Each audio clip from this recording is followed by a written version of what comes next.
Hai semua, kembali lagi bersama gua Ans di pembahasan konten anime Isekai wa Smackdown. Jadi seperti biasa gua akan melanjutkan video gua sebelumnya. Tapi sebelum kita mulai, bagi kalian yang belum nonton video gua sebelumnya, kalian bisa tonton terlebih dahulu agar cerita itu nyambung dan tidak ada informasi yang terlewatkan. Kalau sudah, mari sekarang kita mulai aja pembahasannya kali ini. Oke, let's go. Karena rasa penasaran Toya terhadap reruntuhan yang Toya temukan di Belfast waktu itu, Toya pun saat ini pergi ke perpustakaan di istana untuk mencari Fam dan menanyakan kepadanya tentang bahasa apa yang tertulis di reruntuhan itu. Setelah bertemu dengan Fam dan bertanya kepadanya, ternyata Fam pun juga nggak tahu bahasa apa yang tertulis di reruntuhan itu. Namun menurut Fam, bahasa yang tertulis di reruntuhan itu cukup mirip seperti bahasa rahasia Artema. Bahasa itu juga bukanlah bahasa Porteno kuno, dan menurut kata Profesor Regina Babylon ke Fam, bahasa itu juga belum ada sebelum keruntuhan peradaban Porteno kuno. Yang dengan kata lain, bahasa ini itu baru ada setelah keruntuhan peradaban Porteno kuno dan sudah tidak digunakan lagi. Namun tidak hanya itu saja, apa yang membuat Fam itu heran dengan bahasa ini itu adalah bahasa ini tetap tidak diketahui selama kurang lebih 1000 tahun. Jadi karena hal ini, Fam itu mengiranya kalau bahasa Artema ini digunakan oleh suku yang kecil. Makanya persebarannya itu cukup sedikit juga atau kecil juga. Setelah mendengar itu, Toya malah jadi makin bingung dengan tujuan reruntuhan itu dibuat. Lalu Toya pun bertanya ke Fam, apakah Fam itu bisa membaca tulisan di reruntuhan itu dengan menggunakan bahasa rahasia Artema itu. Tapi sayangnya Fam tidak bisa melakukan itu, sebab suku yang menggunakan bahasa itu tidak meninggalkan buku referensi sama sekali untuk Fam pelajari. Dan yang pernah Fam lihat hanyalah sebagian huruf-huruf dari bahasa itu saja. Jadi Fam tuh nggak bisa membacanya, karena Fam nggak bisa untuk berjaga-jaga ataupun mencoba membacanya dengan menggunakan si readingnya. Dan hasilnya huruf-huruf itu pun berhasil diterjemahkan dengan bahasa rahasia Artema, sehingga Toya pun dapat membacanya sekarang. Tapi hanya sebagian dari tulisan itu saja yang bisa Toya baca. Toya menjelaskan kalau ini itu seperti perasaan jika kalian itu paham bahasa Mandarin karena kalian tuh cuma modal tahu kanji. Atau lebih jelasnya mungkin seperti ketika kalian tuh translate sebuah cerita yang isinya tuh full dengan kanji bahasa Jepang ke bahasa Cina. Pastinya ada beberapa translate yang benar dan ada beberapa yang salah gitu. Mungkin gitulah contohnya. Contoh lainnya tuh seperti tulisan kanji manis. Dalam bahasa Jepang itu tuh memiliki arti yang bervariasi. Dari manis sampai anak manis. Tapi kalau huruf kanji itu diartikan dalam bahasa Mandarin, maka artinya itu akan berubah menjadi kasihan atau mengenaskan. Namun walaupun translate-nya itu acak-acakan, tapi karena hal ini jadi ada kemungkinan gitu kalau bahasa yang terukir di reruntuhan itu punya hubungan dengan bahasa rahasia Artema. Kita pun mulai membaca hasil dari terjemahan itu, dan di sana tertulis kalimat, iblis bersinar kecil, kami merah pun mengorbankan. Kota, kesatria dan hitam, oh kesatria hitam ya, memperbaiki waktu dan tempat, kembali, bukan kurasa meninggal. Mari coba lagi, mayat dihanyutkan. Seperti yang kalian dengar dan baca, hasilnya itu sangat berantakan. Namun Toya merasa kalau iblis bersinar yang diartikan itu mengacu pada monster kristal. Lalu untuk kata kota, mungkin itu mengacu pada daerah ibu kota sebelumnya. Dan kesatria hitam mungkin mengacu ke Night Baron. Tapi yang membuat Toya kebingungan gitu adalah maksud dari kata kecil. Lalu untuk kata kami itu sudah jelas merujuk ke orang yang membuat reruntuhan itu. Dan karena dia pakai kata kami, bukan aku atau dia, maka kami di sini itu juga mengacu ke suku kecil yang membuat reruntuhan itu. Kemudian selain kata kecil, Toya juga agak nggak paham gitu dengan kata merah. Toya berspekulasi, mungkin saja kata merah itu mengacu ke suku mereka. Seperti di sini Toya itu memberikan contoh suku berkepala merah. Atau mungkin saja kata merah itu mengacu ke nama suku mereka, yaitu suku merah. Lalu kata yang membuat Toya tertarik adalah kata memperbaiki. Toya pun bertanya-tanya apakah kata memperbaiki ini mengacu ke memperbaiki barir dunia. Karena sampai sekarang identitas makhluk yang memperbaiki barir dunia itu belum diketahui. Jika tebakan Toya itu benar, maka suku merah ini mungkin punya kemampuan atau teknik atau artefak untuk memperbaiki barir dunia. Namun pada akhirnya itu semua itu cuma kemungkinan saja. Bisa saja semuanya salah karena bahasa yang dipakai ini untuk mentranslate itu berbeda. Tapi yang jelas dari terjemahan itu Toya itu dapat menyimpulkan kalau 1000 tahun yang lalu monster kristal itu muncul lagi dan mereka menghancurkan daerah sekitar ibu kota Belfast sebelumnya. Dan dari hal ini, Toya pun menarik sebuah kesimpulan kalau seseorang telah mengalahkan atau memukul mundur mereka, lalu memperbaiki barir dunia. Toya ingin sekali tahu siapa yang melakukan hal itu.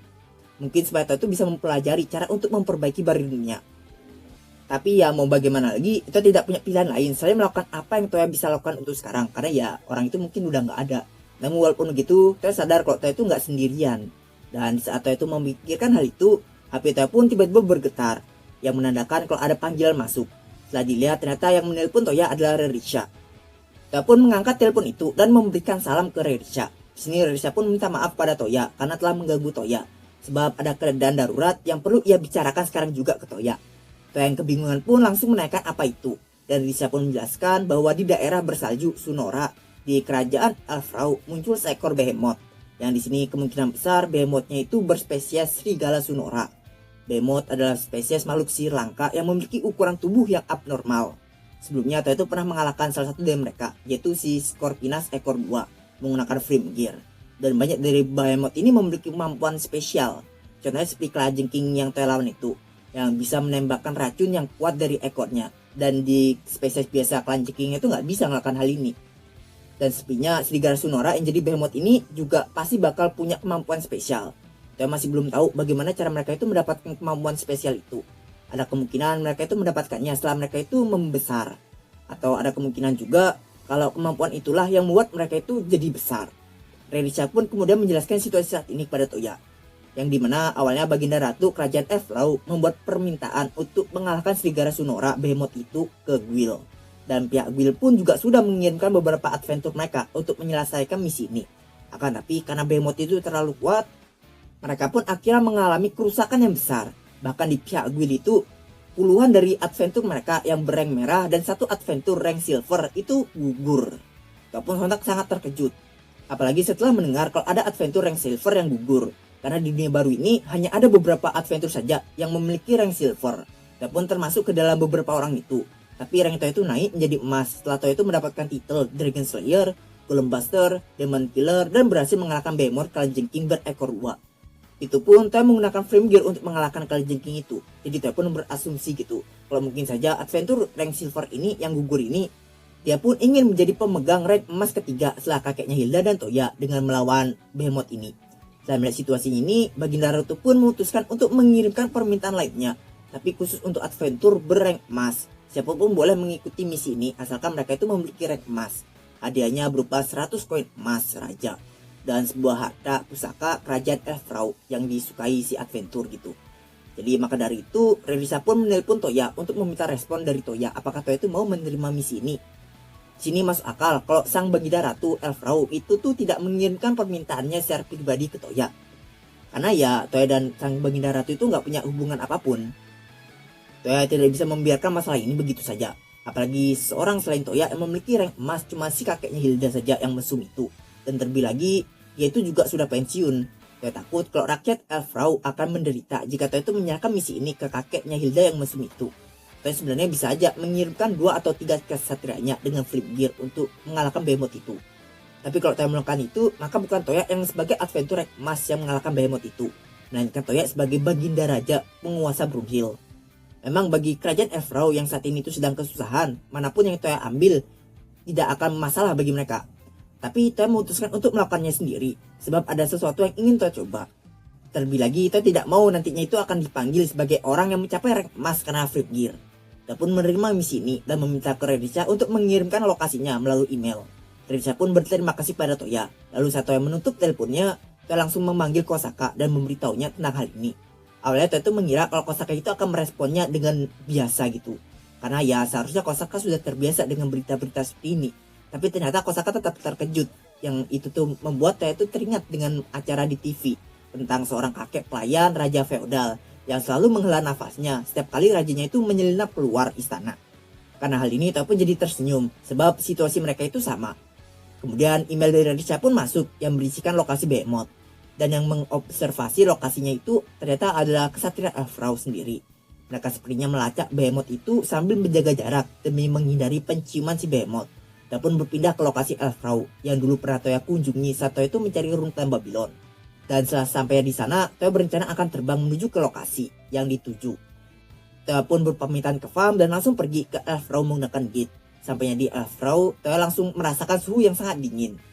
Toya lupa kalau tempat yang dia datangi sekarang itu adalah tempat yang bersalju. Jadi Toya pun mengaktifkan si rewarming untuk menghangatkan tubuhnya.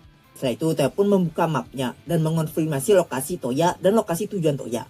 Lalu Toya memutuskan untuk pergi mencari para kesatria Elfrau yang menjadi observatornya. Toya memang tidak tahu penampilan kesatria Elf Row, tapi seharusnya Toya itu dapat menemukan mereka. Dan seperti yang Toya duga, Toya dapat menemukan mereka yang berada di dekat es. Toya pun turun mendarat di dekat mereka. Para kesatria Elf Row itu pun langsung bersiaga ketika Toya itu turun dari langit. Mereka memakai baju dan topi bulu tebal yang persis seperti topi Ushanka dari Rusia yang untuk menangkal suhu dingin. Toya lalu memperkenalkan dirinya ke mereka dan memberitahu mereka tentang niat Toya datang ke sana. Awalnya mereka itu tidak langsung percaya dengan identitas Toya, namun setelah Toya itu menunjukkan wildcard emasnya, mereka pun langsung percaya.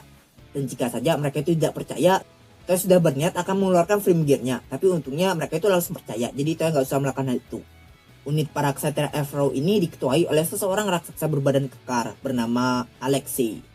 Setelah itu Toya pun mendengarkan cerita dari Alexei, yang dimana dia itu bercerita tentang ayahnya yang seorang anggota guild. Di sini dia itu bercerita kalau ayahnya itu sering sekali membahas pencapaian Toya ke rank emas. Toya tidak menyangka kalau para anggota guild itu sangat memperhatikan Toya. Untuk berjaga-jaga, Alexei tetap memeriksa keaslian build cardnya Toya. Setelah sudah selesai, Toya langsung mengonfirmasi lokasi Behemoth Serigala Sunahora itu. Kemudian Alexei menjelaskan ke Toya kalau mereka itu sudah memastikan untuk sementara waktu si Behemoth itu tidak akan bergerak, karena dia itu sudah memakan beberapa burung boar, sejenis babi putih besar yang hidup di tempat dingin. Sebenarnya Behemoth Serigala Sunahora ini tidak menyerang manusia saja, tapi lebih tepatnya Behemoth ini akan menyerang dan memakan apapun yang bisa dia makan. Tapi walaupun begitu, Toya tetap tidak bisa membiarkannya begitu saja. Sebab jika tidak, maka semakin banyak korban yang akan berjatuhan. Jadi Toya pun udah bertekad untuk membunuh itu Behemoth. Kemudian tiba-tiba datanglah salah satu kesatria Elf Row yang memberikan kabar kalau Behemoth itu sedang menuju ke tempat Toya dan lain-lain. Sontak Alexei pun terkejut mendengar itu. Behemoth Serigala Sunahora itu berwarna putih dan tentunya sangatlah besar. Panjangnya kira-kira 20 meter dan dia itu sedang berlari menuju ke tempat Toya dan lain-lain. Toya pun melompat ke depan para kesatria Elf Row itu dan menaikkan satu tangannya ke arah serigala itu. Kemudian Toya mengaktifkan sihir kuno berelemen angin bernama Air Impact. Sebuah badai pun muncul dari telapak tangan Toya yang langsung mengenai Behemoth serigala itu hingga membuatnya itu terlempar. Ini pertama kalinya bagi Toya untuk memakai sihir ini. Setelah terjatuh karena Air Impact-nya Toya, serigala itu pun berdiri kembali dan kemudian dia pun menatap Toya dengan amarahnya gitu. Matanya itu berwarna emas. Sambil juga dia itu menunjukkan taring besarnya disertai dengan raungan kecil gitu. Pokoknya dia itu kelihatan marah kali gitulah. Kemudian bersamaan dengan auman itu, gumpalan es pun tiba-tiba terkumpul di mulutnya. Lalu serigala itu pun menghempaskan gumpalan es itu ke arah Toya dengan auman dahsyatnya. Toya tidak bisa menghindari serangan itu, sebab di belakang Toya saat ini itu ada para kesatria Elf Row. Jadi Toya pun menghancurkan gumpalan es itu menggunakan sihir api dan angin untuk membuat sebuah tornado api yang bernama Ignis Hurricane. Muncullah sebuah tornado api yang langsung menghancurkan gumpalan es itu. Walaupun sihir ini tuh mirip seperti sihir kuno bernama Firestorm, tapi sihir Ignis Hurricane ini lebih kuat karena sihir ini tuh adalah sihir campuran antara api dan angin.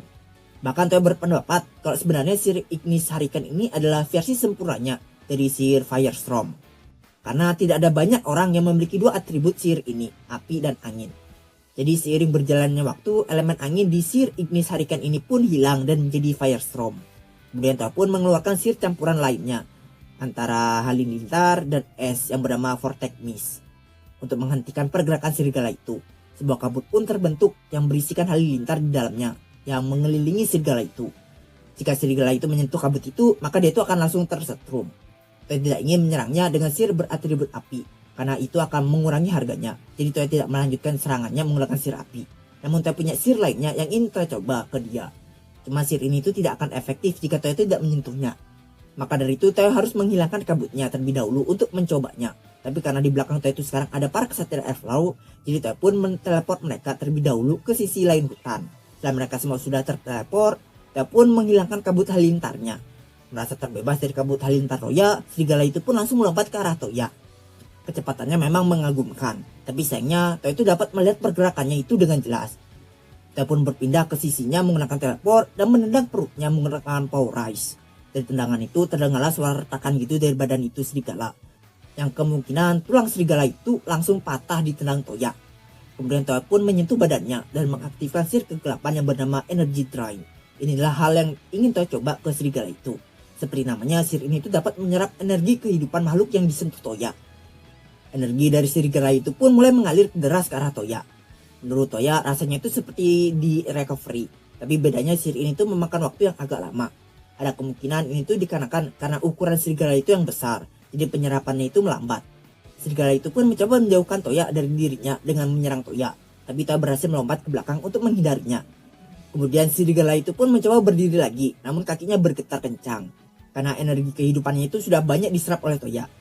Bisa dibilang ini tuh sudah berakhir bagi serigala itu. Dia pun langsung menarik Brunhildnya dan menembakkan sebuah peluru yang ditambahkan kekuatan surgawi tepat di jantungnya. Sambil mengeluarkan auman kecil, untuk yang terakhir kalinya, serigala itu pun mati di tempat.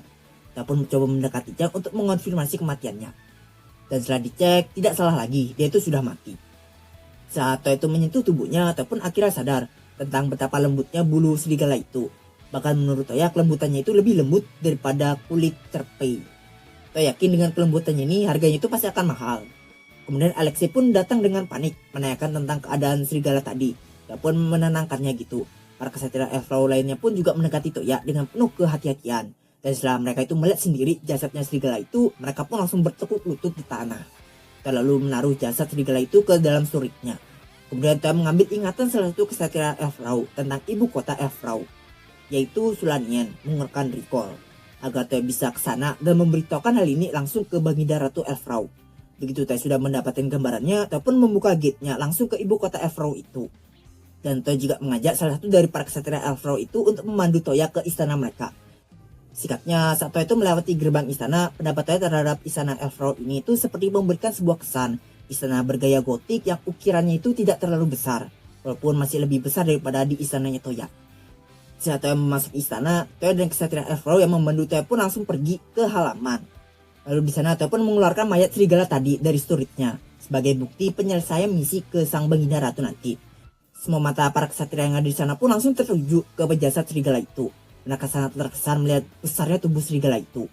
Untuk berjaga-jaga ataupun berencana ingin memberitahu ke Rerisa tentang hal ini. Tapi sebelum Toya melakukan hal itu, tiba-tiba terdengarlah suara yang memanggil Toya. Ketika Toya menoleh ke arah suara itu berasal, Toya pun melihat seorang wanita berambut blonde panjang, yang sambil juga ditemani oleh dua kesatria di sisinya. Wanita itu memakai baju bulu yang elegan, dan juga sebuah benda putih yang seperti permata hijau di dahinya. Dan juga memakai sebuah benda di kepalanya yang terlalu indah untuk disebut sebagai mutiara dan terlalu kecil untuk disebut mahkota. Selain itu benda itu juga terlihat bersinar gitu karena permata yang ada di sana. Umur wanita itu kira-kira di pertengahan awal 20-an dan dia memiliki mata berwarna hijau yang saat ini itu sedang melihat ke arah Toya. Setelah melihat penampilannya itu, Toya pun langsung menebak gitu kalau wanita itu adalah sang yang mulia Ratu Elfrau atau sang Baginda Ratu Elfrau. Toya pun kemudian memperkenalkan dirinya ke sang ratu dan mengonfirmasi tebakan itu. Wanita itu pun membenarkannya dan dia pun memperkenalkan dirinya dengan nama Voltona Teyera Elfrau, ratu dari kerajaan Elfrau. Kemudian Ratu Voltona pun mengucapkan terima kasih kepada Toya karena telah menyelesaikan permintaan dari dirinya. Di saat sang Ratu Voltona berterima kasih pada Toya, pandangan Toya pun langsung tertuju ke telinganya yang bentuknya itu panjang dan lancip sama seperti telinga Rerisa. Setelah melihat itu, Toya pun menyimpulkan kalau sang ratu itu adalah seorang elf. Tapi Toya sedikit kebingungan, karena sepengetahuan fantasi di dunia lamanya Toya, elf itu adalah penghuni sebuah hutan bukan kota atau negara. Toya pun berspekulasi kalau kata elf di Elfrau itu mengacu ke ras elf, karena ratu mereka itu adalah seorang elf. Dan mungkin juga kerajaan ini itu adalah kerajaan elf. Tapi Toya tidak sepenuhnya yakin gitu dengan spekulasinya ini. Karena selama Toya berjalan ke istana Elfrau tadi, Toya hanya dapat melihat sedikit saja elf di kota itu. Meskipun Toya itu belum jalan-jalan ke seluruh kota di sana, jadi Toya masih gak bisa nyimpulin lah dulu lah. Kemudian sang Ratu Voltona pun meminta Toya untuk mengikutinya, dan Toya pun mengikuti perkataannya. Dan ya, sayang sekali untuk video kali ini, gua akhiri dulu sampai di sini. Jika ada salah kata atau informasi, bisa kalian benarkan aja di kolom komentar. Kalau kalian suka video ini, tolong di like dan share-nya, dan jangan lupa subnya. Oke, kita ketemu lagi di next video. See you and